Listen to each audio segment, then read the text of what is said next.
Nós sabemos que Deus é aquele que resplandeceu a sua presença sobre nós, que nos trouxe a luz da sua salvação, que nos revelou Jesus Cristo e, acima de tudo, nos dá uma experiência de transformação. Abra sua Bíblia na carta de Paulo aos Efésios, capítulo de número 5, nós vamos ler do versículo 8 ao 11, num bloco de texto que seria do 1 até o 21. Efésios 5, do 8 ao 11, mas depois, se você quiser ler o bloco todo, que tem uma mensagem bem interessante, do versículo 1 até o versículo 21. Paulo começa dizendo no versículo 1, sede, pois, imitadores de Deus, como filhos amados, e andai em amor, como também Cristo nos amou, e se entregou por si mesmo, por nós, como oferta e sacrifício a Deus em aroma suave. Aí no 8, que é o texto que nós vamos ler, Efésios 5, do 8 ao 11, pois outrora erais trevas, porém agora sois luz no Senhor. Andai como filhos da luz, porque o fruto da luz consiste em toda bondade, justiça e verdade, provando sempre o que é agradável ao Senhor, e não sejais cúmplices nas obras infrutíferas das trevas, antes, porém, reprovai-as. Senhor amado, em nome de Jesus, nós te pedimos que a Tua palavra, ela seja poderosa sobre as nossas vidas. Que a Tua palavra, Senhor, seja a voz da Tua presença, da Tua direção. Que seja, Senhor, a voz do Teu Espírito falando a nós, em nome de Jesus, que a Tua palavra seja transformadora, Senhor, profundamente sobre nós. Te pedimos, nos orienta, para a honra e glória do Teu nome, em nome de Jesus. Amém? Interessante, existem duas compreensões a respeito de quem nós somos.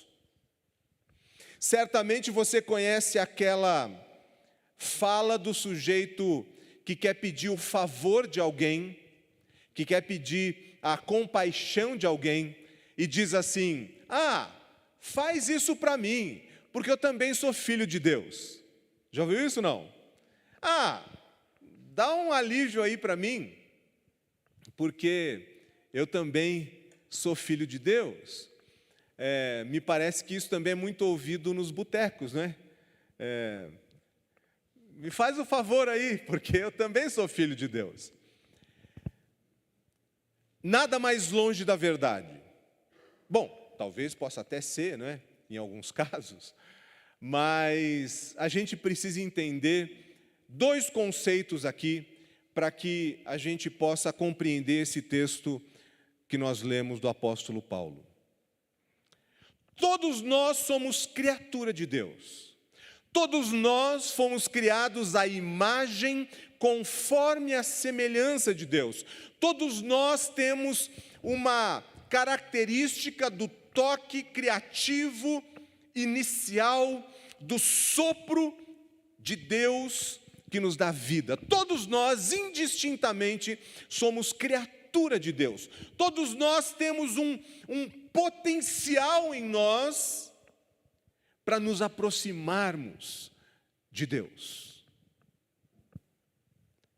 Mas filho e filha exige algo mais do que imagem e semelhança.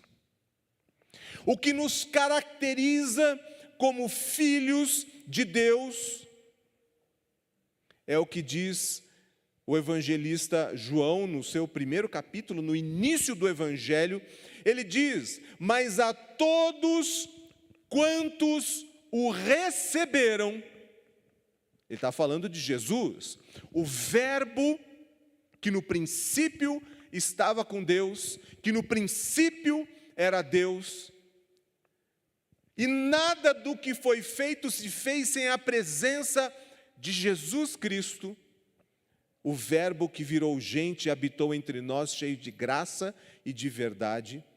O evangelista João deixa claro: mas a todos quantos o receberam, deu-lhes o poder de serem feitos filhos de Deus.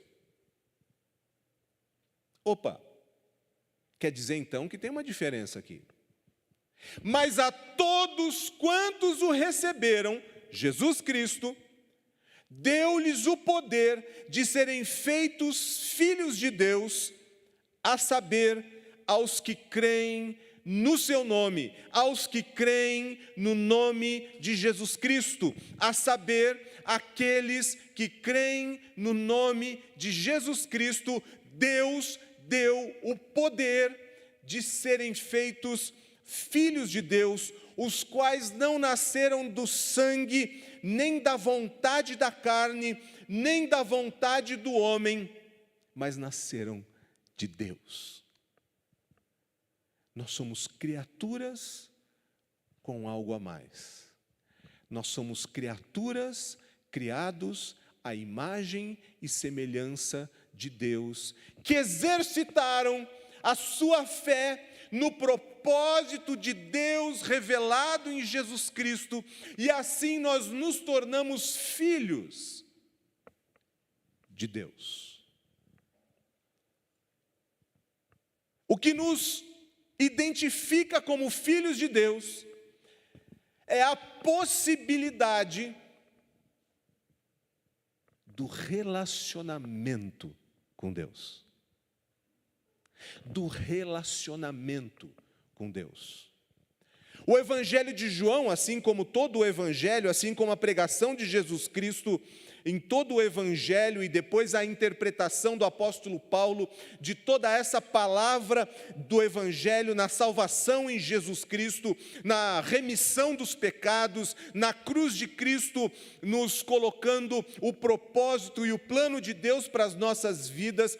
Toda a palavra do Evangelho nos indica um Deus que resolveu atrair todas as coisas, convergir todas as coisas, trazer junto todas as coisas em Jesus Cristo. É o que Paulo fala no início dessa carta aos Efésios. Fez convergir em Cristo todas as coisas. E isso significa como se fosse um ponto onde tudo deve passar para que seja transformado para uma nova história. Como se fosse um momento, como se fosse um tempo e um espaço, um tempo e uma geografia, por onde tudo, absolutamente tudo, na nossa vida e no mundo, devem ser atraídos para que seja uma passagem para uma nova história. E aqui, se você não entendeu ainda, esse tempo e esse espaço, essa geografia e esse momento é a cruz de Cristo. Quando o último sacrifício pelos meus e pelos seus pecados foi feito diante de Deus para perdão, para alívio, para quitação da dívida mortal que pesava sobre nós. E o evangelista João, então, diz a todos quantos o receberam. E eu quero perguntar para você, você é criatura ou você é filho? Ser criatura de Deus já é maravilhoso. Nós temos criatividade, inteligência, vontade, delegação de autoridade, nós temos autonomia de decisão, nós podemos fazer o que fazemos no mundo, tudo o que é de bom no mundo e tudo o que é de pior no mundo. Nós podemos salvar vidas, nós podemos aniquilar vidas, nós podemos fazer a paz, nós podemos fazer a guerra, nós podemos amar, nós podemos odiar, nós podemos nos alegrar e nós podemos nos entristecer. Nós somos criados à imagem e semelhança de Deus. Já é uma grande coisa. Mas coisa maior ainda é ter o status de filho e filha de Deus. Aí eu pergunto para você, começando nessa noite, você é criatura ou você é filho e filha? Faz toda a diferença. Faz toda a diferença. Como criatura, você pode até ter lampejos da bondade, da justiça, da verdade, da compaixão, do amor, da alegria. Você pode ter lampejos de uma vida plena, mas você não vai experimentar uma vida plena se você não for filho e filha. Porque o pecado, porque a força que degrada a imagem de Deus vai estar agindo permanentemente em você, se você não for filho. A criatura, no relato bíblico, adquiriu essa doença, essa enfermidade na alma e no espírito que reflete na nossa vida diária. Essa enfermidade chamada pecado, uma força que degrada todos os benefícios, as qualidades, as potencialidades da nossa criação à imagem e semelhança de Deus. E aí, como diz Paulo, tudo aquilo que é bom e nós queremos fazer, nós não conseguimos, mas aquilo que é ruim, que é mal, que é perverso, que é cruel, que degrada, e a gente tenta evitar a todo custo, mas está presente diariamente em nós. É a força do pecado agindo na raiz da nossa existência. Temos até boa vontade, temos até boa intenção, e diz o ditado popular, sempre tem algum tipo de sabedoria no ditado popular, diz que de boa intenção, o inferno está cheio. Boa intenção não se torna em vida vivida. Boa intenção não se transforma em experiência da presença transformadora de Deus em Jesus Cristo.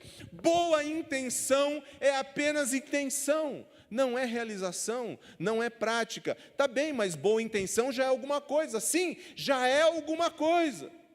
Mas a todos quantos passaram da boa intenção e foram feitos, receberam a Jesus Cristo como Senhor e Salvador e creem no seu nome, Deus lhes deu o poder de serem feitos filhos de Deus. Você é criatura ou você é filho e filha? O que nos diferencia das criaturas é o relacionamento com Deus. É a vontade de contemplar a presença de Deus diariamente nos nossos caminhos, de ter uma renovação nos nossos desejos, um redirecionamento das nossas paixões, uma reconstrução dos nossos valores. O que nos diferencia de criaturas para filhos e filhas é o relacionamento que nós buscamos com o Senhor e uma vontade de sermos de fato regenerados em Cristo, tornados nova criatura, abandonando as práticas de criatura sem ser nova, da velha criação.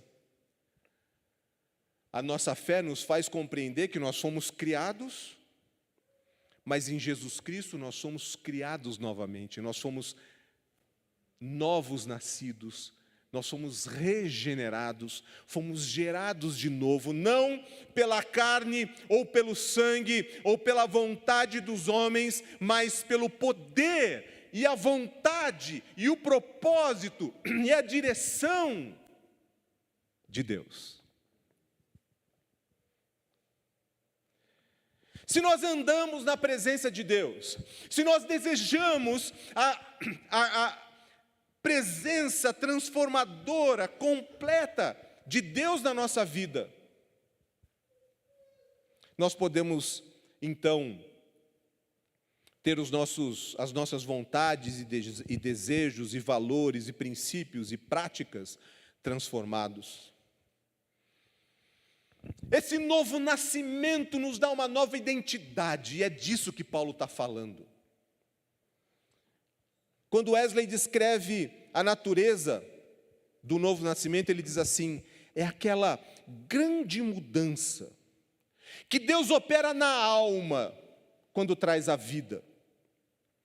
Quando Ele traz da morte do pecado para a vida na justiça. É a mudança operada na alma por completo, pelo Deus Todo-Poderoso e seu Espírito, quando ela, a alma, a nossa alma, é criada de novo em Jesus Cristo. Ele continua dizendo, é quando é renovada em nós a imagem de Deus, corrompida pelo pecado, agora renovada em justiça e verdadeira santidade. É quando o amor do mundo, ou o amor pelo mundo, se transforma em amor por Deus. É quando nós conseguimos, então, aprender a humildade, mansidão, onde todo ódio, inveja, malícia se transformam em amor sincero, terno, desinteressado por toda a humanidade. Em uma palavra, é aquela mudança pela qual a mente terrena, sensual e diabólica é transformada na mente que estava em Cristo. Esta é a natureza do novo nascimento, assim é todo aquele que nasce de novo. Você é criatura ou você é filho e filha? No princípio, Deus criou o mundo e tudo que nele há. E a primeira criação, a primeira ordem de Deus qual é? Gênesis 1, versículo 2. Haja luz e houve luz. Diz que o Espírito de Deus pairava sobre a face do abismo e tudo eram trevas. E com a luz, Deus começa a organizar o caos e a criação vai se organizando. E João diz na sua primeira carta que Deus é luz e não há trevas alguma nele. E se nós dissermos que mantemos comunhão com Deus e andarmos nas trevas, nós mentimos a nós mesmos e não praticamos a verdade. Porém, se andarmos na luz como Ele, Deus, é luz e está na luz, mantemos comunhão uns com os outros e o sangue de Jesus, seu Filho, nos purifica de todo pecado. Paulo diz então, você lembra do texto?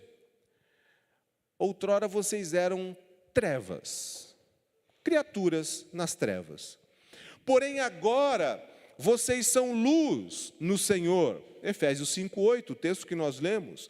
Andai como filhos e filhas da luz. Andai como filhos da luz. Deus é luz e não há trevas nele. Se nós dissermos que temos comunhão com Deus e andamos nas trevas, tem alguma coisa errada.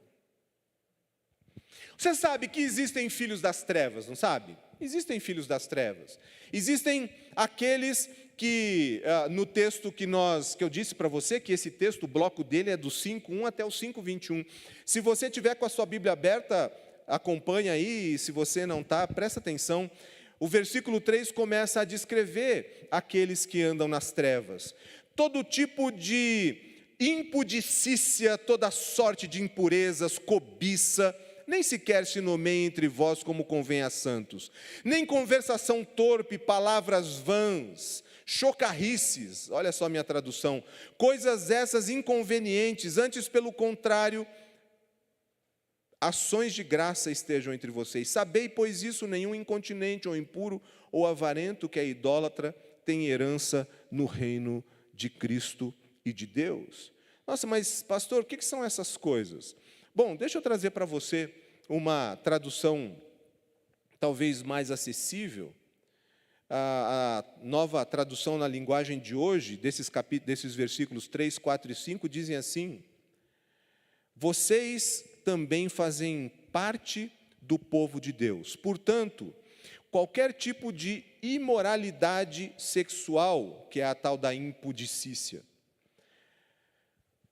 qualquer tipo de imoralidade sexual, indecência ou cobiça, não pode ser nem mesmo assunto de conversa entre vocês. Não usem palavras indecentes, nem digam coisas tolas ou sujas, pois isso não convém a vocês. Pelo contrário, digam palavras de gratidão a Deus. Fiquem certos disso.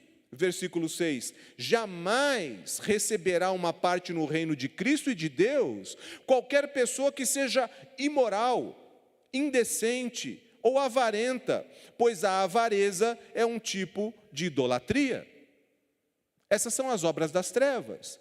Tem outras. Paulo gosta de fazer essas listas para que as pessoas possam ser despertadas para entender que muitos dos comportamentos que a gente normaliza, que a gente interioriza na nossa prática, são obras das trevas. E diz João na sua primeira carta: se você diz que tem comunhão com o Senhor, ou comunhão uns com os outros, e você anda nas trevas, você está mentindo. Interessante, porque quando o apóstolo Paulo nomeia esses frutos, ele está falando, essas são as práticas dos filhos das trevas. Ok? Interessante. Mas e os filhos da luz? O que praticam aqueles que são filhos e filhas de Deus? Paulo, ele tem uma relação que são as qualidades de quem tem o fruto do Espírito, e quem é filho da luz tem o fruto do Espírito. Ele vai falar assim, aquele que anda como filho da luz, tenha fruto da luz. Ele diz no versículo 9, o fruto da luz consiste em... A gente, na verdade, essa é um resumo daquilo que ele prescreve em Gálatas 5:22, o fruto do Espírito. Mas aqui ele coloca 3 qualidades dos filhos da luz. Daqueles que produzem frutos, e frutos que permanecem, como diz Jesus. Lá no Evangelho de João, não é? João relata que Jesus, falando para os discípulos, ele diz assim, não foram vocês que me escolheram, mas eu que escolhi vocês para que vocês possam ir e dar fruto, e o vosso fruto permaneça, a fim de que tudo quanto pedirdes ao Pai em meu nome, Ele vô-lo conceda. Interessante, não é? Paulo resume o fruto do Espírito. Você lembra quais são as qualidades do fruto do Espírito? Amor, alegria, paz. Eu gosto muito que a alegria é a segunda qualidade do fruto do Espírito, não é? Ser cristão é ser alegre. Tem gente que gosta de viver um cristianismo pesado, triste, não é? Choroso, não é? Mas amor, alegria, paz. Longanimidade, que é paciência, que é ânimo longo. Benignidade e bondade. Fidelidade, mansidão e domínio próprio. Essas são as qualidades do fruto do Espírito que ele relata em Gálatas 5:22. Mas aqui em Efésios 5 também, no versículo 9, ele diz, o fruto da luz consiste em toda bondade, toda justiça, toda verdade. Bondade, justiça e verdade. É interessante que Paulo também gosta dessas repetições ternárias, não é? No final de 1 Coríntios 13, ele diz, agora permanecem três coisas, a fé, a esperança e o amor. Aqui ele diz, não é? Que os frutos, ou o fruto da luz, ou o fruto do Espírito, ou o fruto da ação de Deus em nós, ou o resultado da vida de quem é filho da luz, de quem é filho de Deus, de quem é feito nova criatura em Jesus Cristo, tudo isso aqui é sinônimo. Ele diz, o fruto o resultado da sua vida o resultado da vida do filho e da filha de Deus é bondade, justiça e verdade. Mas não qualquer bondade, justiça e verdade, toda bondade, toda justiça, toda verdade. Interessante, porque são qualidades que estão extremamente relacionadas com essa prática de um coração transformado. A bondade, ela é uma exteriorização da benignidade de Gálatas 5:22, não é? Benignidade, que é um sentimento que nos transforma por dentro e se expressa em bondade. Bondade é a expressão de um coração compassivo, de um coração benigno, de um coração que era de pedra e foi tratado e agora é um coração de carne, transplantado pelo poder de Deus na sua vida. Bondade não é qualquer um que consegue. A gente até consegue fazer algumas boas ações, mas boas ações recheadas de bondade são difíceis, porque ela exige esse nascedouro essencial que é a benignidade. Existem pessoas que fazem atos bons, mas com segundas intenções. A bondade, ela é recheada de compaixão, de amor de Deus, que oferece sem esperar nada em troca. É o amor ágape que Jesus nos ensina. A bondade é o fruto dessa transformação de um coração mesquinho, de um coração egoísta, de um coração que quer somente para si, para alguém que consegue desenvolver essa empatia pelo outro e exercitar a compaixão. Isso é bondade. E aí eu pergunto, genericamente, será que aqueles e aquelas desse grande movimentão gospel que a gente tem no Brasil exercitam a bondade? Tá, não vamos pensar nos outros então, é muita mesquinharia nossa pensar nos outros. Nós praticamos a bondade? Compaixão que não tem a expectativa intencional de esperar uma resposta do outro?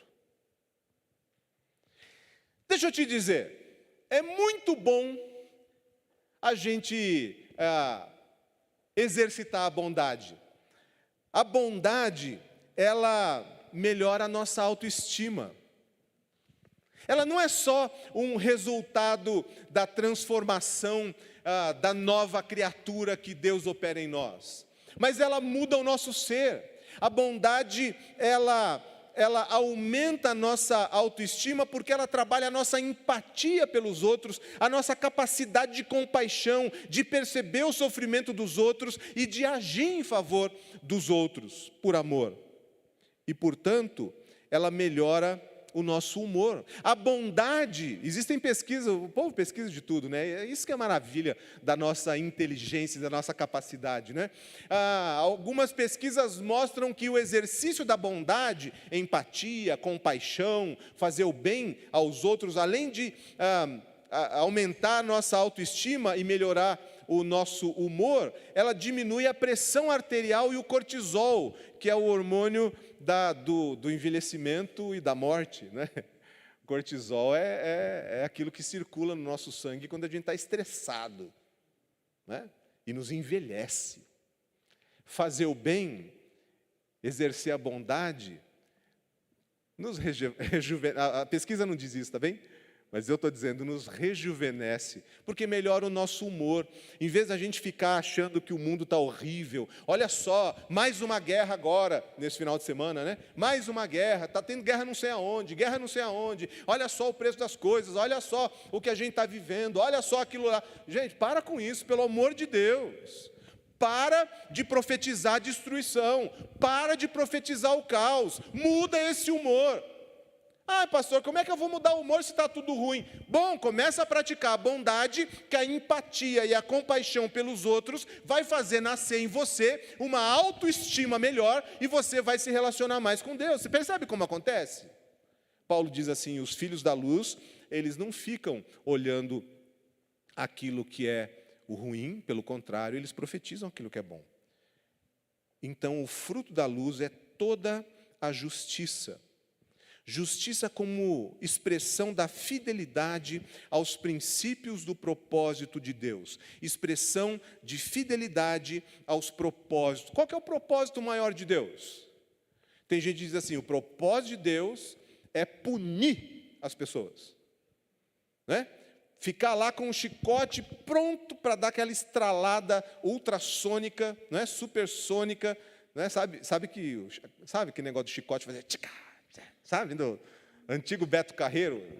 Quem conhece o Beto Carreiro é porque tem muita idade, então não se revele. Né?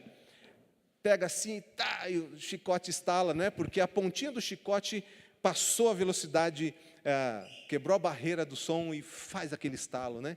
Então todo mundo tem gente que pensa num Deus assim, que fica com o chicote do lado do trono, que olha você, olha lá, ele vai errar.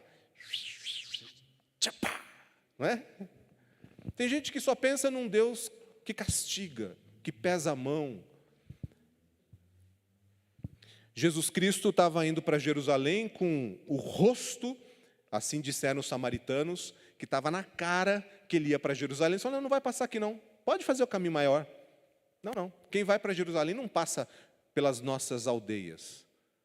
Aí os discípulos de Jesus falam, mestre, olha a afronta deles. Clama que venha fogo do céu e destrua esse bando de jaguara. Acho que eles eram meio guarapavando, né? Jesus falou assim, não, você não está entendendo. Você não está entendendo quem que vocês não estão entendendo quem que vocês servem. O Filho de Deus veio para salvar e não para condenar. Só que nós queremos condenação, nós queremos um Deus que pesa a mão, porque a gente é tão ruim. A gente não exerce a bondade. A gente quer que Deus seja um Deus que também não tenha bondade. Justiça é expressão da fidelidade aos princípios do propósito de Deus. A injustiça cria suspeita, cria um autoquestionamento perpétuo, um desespero e uma sensação de isolamento. A justiça, por sua vez, cria confiança, segurança, pertença, senso de comunidade. A justiça nos une, a justiça nos alimenta, a justiça nos sustenta.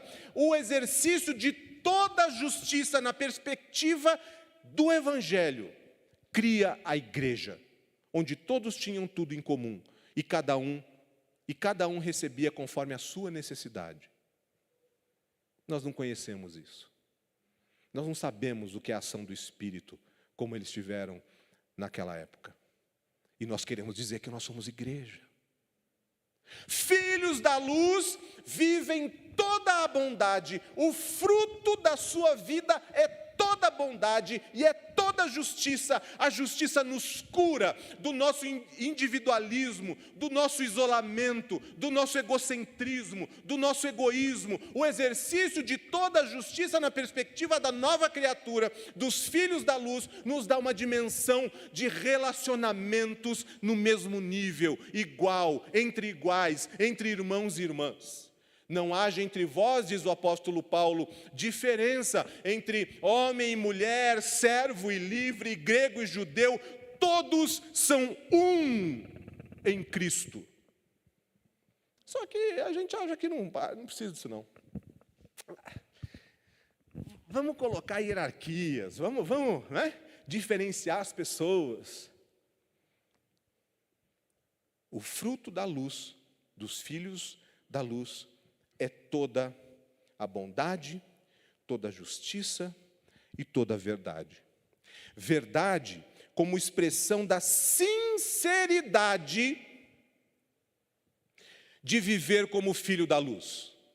Quando a gente pensa em verdade, a gente diz: e conhecereis a verdade vos libertará, como se a verdade que vai nos libertar fosse um enunciado teórico, não é isso que a gente pensa? Imediatamente. Um texto bíblico que coloca uns dentro e outros fora.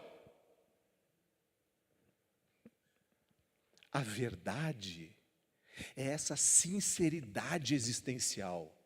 É esse espírito de ser quem nós somos e estar como nós estamos, para que Cristo, a ação do Espírito, possa nos levar para onde Deus deseja que nós estejamos. Você acompanhou a ideia? A verdade no sentido do fruto dos filhos da luz, dos filhos de Deus, os frutos da luz, é expressão da sinceridade de viver como filho da luz, de ser honesto,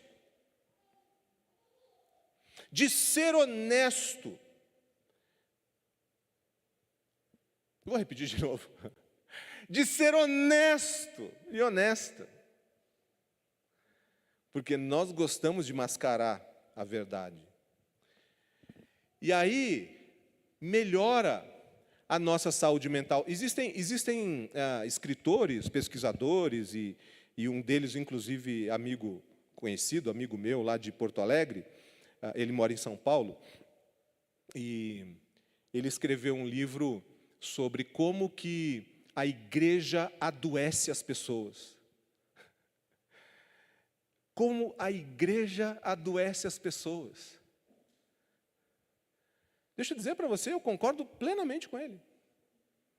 A igreja adoece as pessoas. Bom, igrejas doentes, vamos fazer um parênteses aqui, não é? Porque a nossa igreja não adoece ninguém. Nós queremos saúde, nós queremos cura, nós queremos libertação, nós queremos honestidade, sinceridade de vida. Nós acolhemos as pessoas como elas estão e como elas são. Nós não queremos que as pessoas vão para o inferno. Nós não dizemos para as pessoas que elas vão para o inferno. Nós abrimos e mostramos o caminho do céu. Mas existem igrejas que adoecem.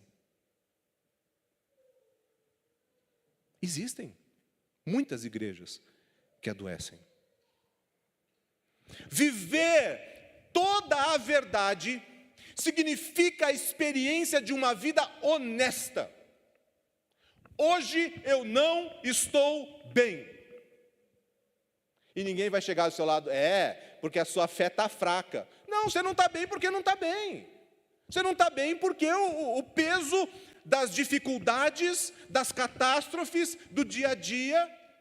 Mas você não é crente? Então ora mais. Olha, tem hora que oração não adianta coisa nenhuma.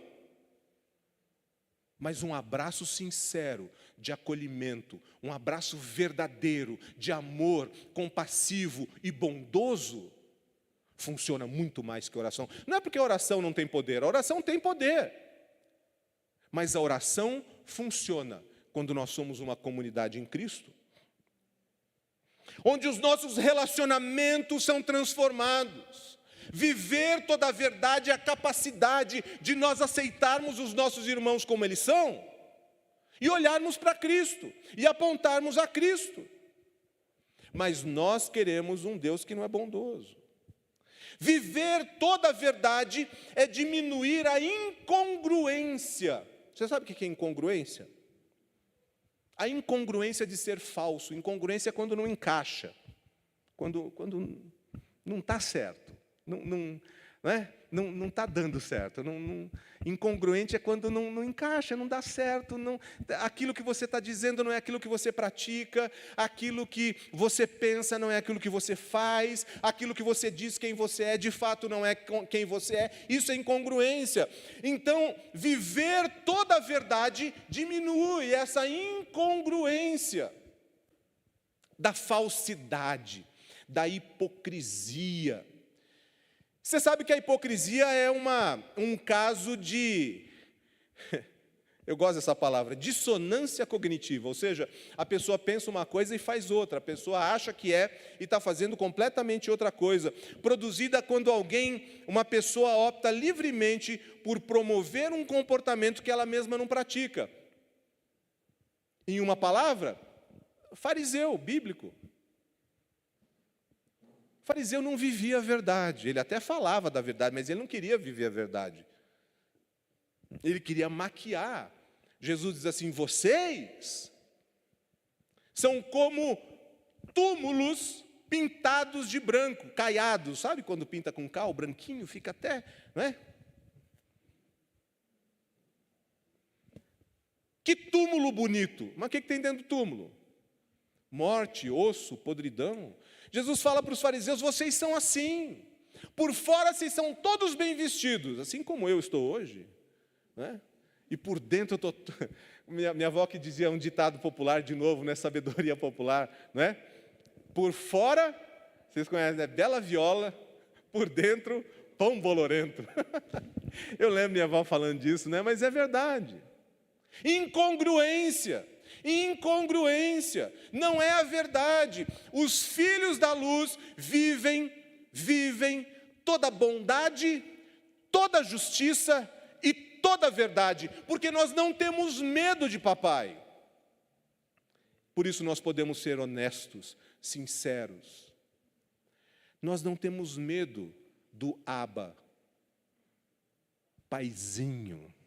Isso é relacionamento de filho e filha.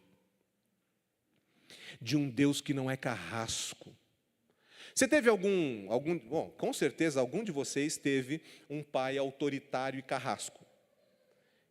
Que você tentava de todo jeito esconder o que você fez durante o dia.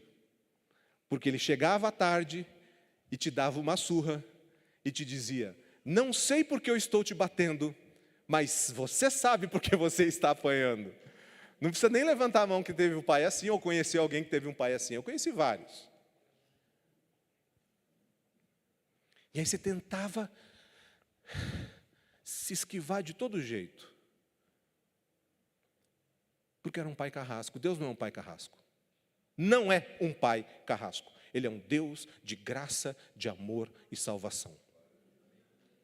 Quem não está na luz, automaticamente está nas trevas. Se condena a si mesmo.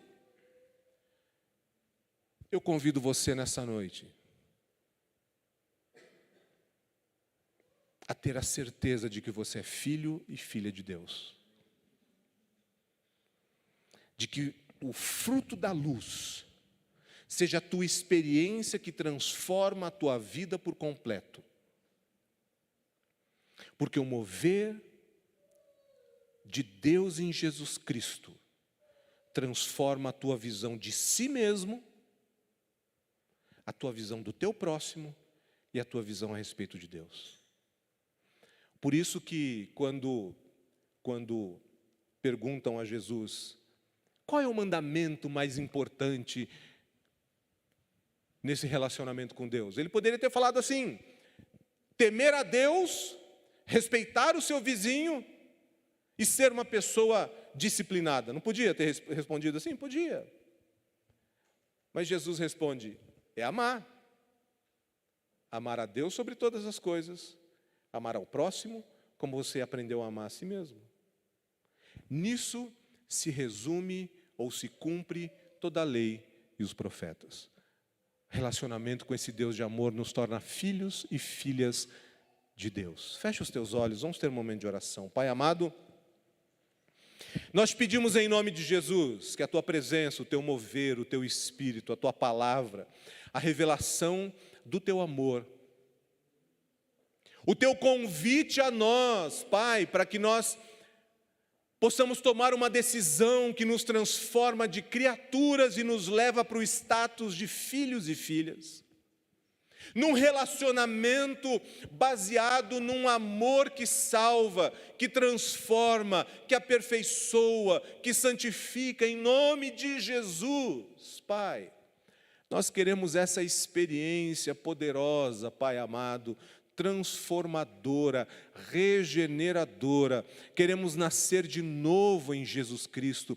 Queremos ser transformados, Pai amado, porque nós queremos crer, nós queremos decidir e crer, nós queremos escolher Jesus como nosso Salvador, aquele que nos liberta, que nos transforma, que nos resgata, que restaura a imagem e semelhança de Deus em nós, que afasta de nós o poder do pecado, que nos conduz até a Tua presença, Pai.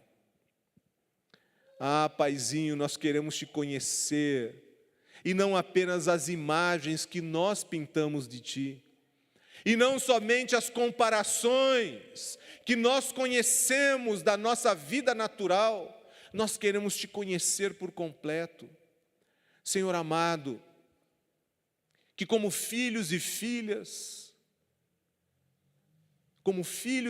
da luz, que produzem o fruto da luz, nós possamos experimentar e dar esses frutos de bondade, justiça e verdade. Ilumina, Senhor, as trevas. Ilumina a nossa vida, Senhor. Em nome de Jesus, trata de nós, e eu te peço, se nessa noite há alguém que não experimentou ainda a Tua luz, Jesus Cristo, luz do mundo, pão da vida, Salvador, Senhor, se há alguém que não experimentou esse novo status de filho e filha, eu te peço, toca o coração, Pai.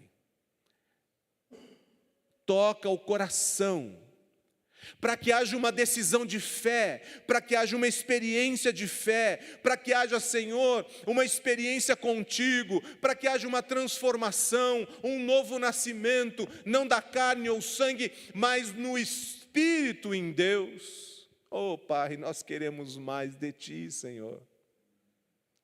Somos filhinhos e filhinhas da Tua vontade e do Teu propósito. Senhor, melhora a nossa vida em Ti. Que o fruto da luz, com bondade, justiça e verdade, nos liberte, nos transforme, nos aperfeiçoe, nos dê um relacionamento mais íntimo contigo. É o que nós te pedimos, em nome de Jesus. Amém e amém. Se você tem, ou se você quer experimentar essa comunhão desse Deus poderoso, deixa eu te dizer, é só pedir. Ora ao Senhor, declara ao Senhor, e você vai experimentar a presença de Deus na tua vida, com bondade, justiça e verdade. Amém? Você é criatura ou filho? Você é criatura ou filha? Que você resplandeça como aquele e aquela que foi designado por Jesus para dar fruto, muito fruto, e fruto que permaneça em nome de Jesus. Amém? Que Deus abençoe e continue a falar contigo.